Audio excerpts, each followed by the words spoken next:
Крутилось пір'я на вітру, і я згадав негоду ту, в яку мене моя любов покинула.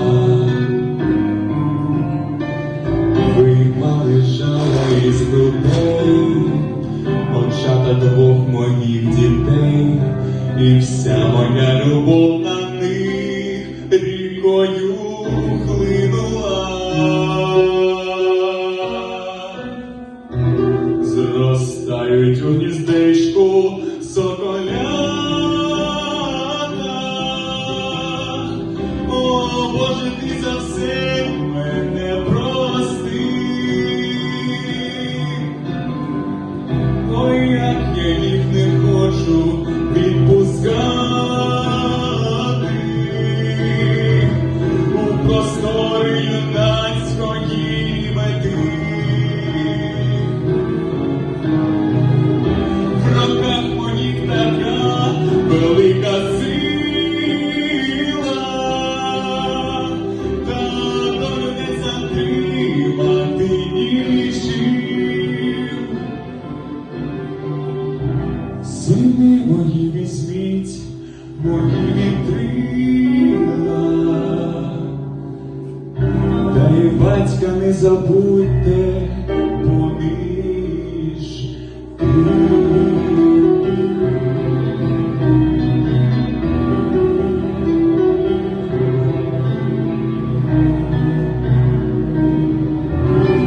Я спав роками у вогні, біда сивіла на мені, і тільки мати у селі в сльозах журилася. А я синочки обіймав і сам у себе запитав: о, де ж ти, наша доле, заварилася? Зростають у гніздечку соколята. О, Боже, ти за все мене прости. Ой, як я їх не хочу відпускати у простори юнацької мети. В руках моїх така велика сила, та долю не затримати нічим.